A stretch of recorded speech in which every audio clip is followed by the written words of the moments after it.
Okay, I just picked up a Ruger SFAR, their small frame automatic rifle. He's been out for a little over a year or so. I was looking at one about 6 months ago and finally got around to picking it up. I had an old Gen 1 DPMS LR 308 and just hated that thing. It was big, bulky, heavy, and the Ruger SFAR is the complete opposite. It feels like an AR-15 in your hands, super slim. The weight is pretty amazing for a 308. They sell this in a couple different configurations. You've got the 308 version and a 6.5 Creedmoor, and then they've got them in 16 and 20-inch barrel configurations.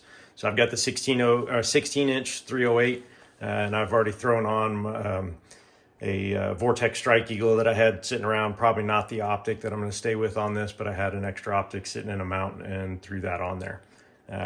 Just a couple things about it. So it weighs 6.8 pounds straight out of the box. With my optic, it's sitting at 8.15 pounds. And then I've already got mine switched out the muzzle device. And with my suppressor, it weighs just under 9 pounds. So pretty darn good for a 308 rifle fully set up like that. And so we'll just talk about it real quick from the muzzle to the buttstock. Comes configured with a pretty good muzzle brake. The thing that's really nice about it is it's super simple to remove. A 7/8 inch wrench back off that jam nut, and then both of them just unscrew real quick. If you're wanting to run it with a direct thread suppressor, it would be real easy to go back and forth, just removing the muzzle device and putting your suppressor on there. I'm running a Q Trash Panda on this one, so I put a cherry bomb on it. It's got a 16-inch cold hammer forged barrel. Like I said, they also make a 20-inch version, and both in 308 and in 6.5 Creedmoor. See the gas regulator underneath here,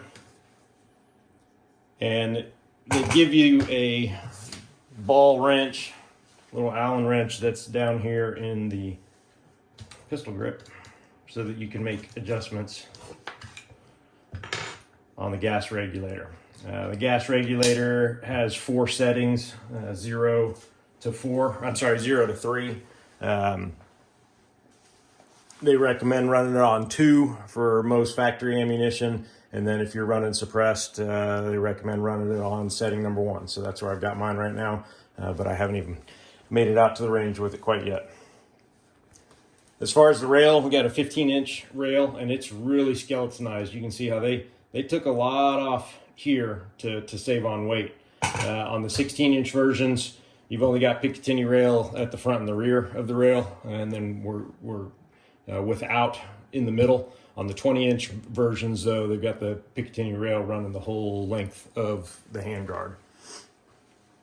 You know, as you get back into the receiver, when you first look at it, it doesn't look all that much different size-wise than on a standard AR-15. Obviously, your mag well is a lot bigger for the larger magazine, but the receiver setup is surprisingly similar. It's one of those things where you wonder how the engineers managed to pull it all off.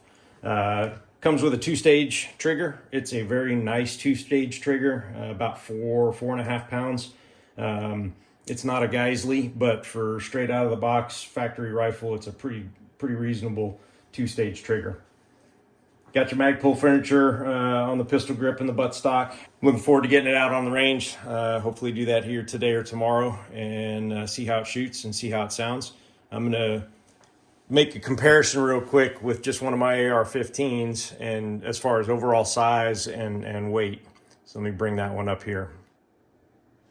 Okay, so I'm gonna just quick comparison between the SFAR standing up and then an AR that I use for run and gun biathlons.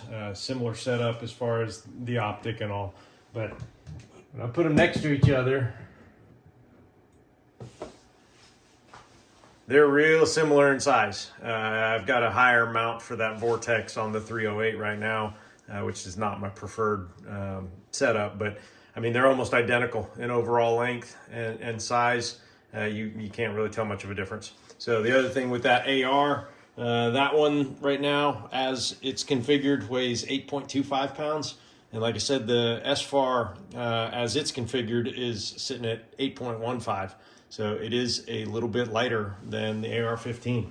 But that's a good size comparison for a standard 16-inch AR-15 setup versus the 16-inch 308 SFAR.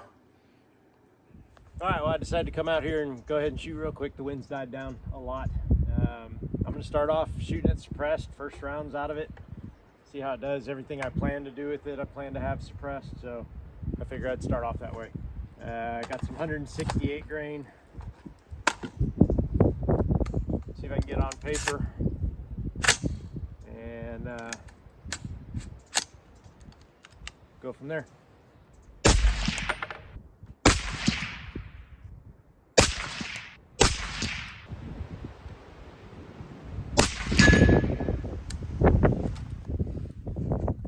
That top is 168 grain PPU ammo that I had thrown in the closet somewhere. I thought I'd shoot. And then the bottom one,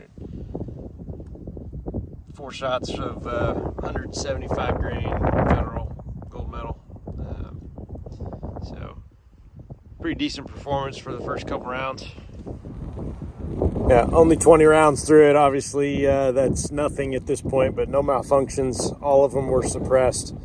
Yeah, I'd say Ruger's done a great job with this so far.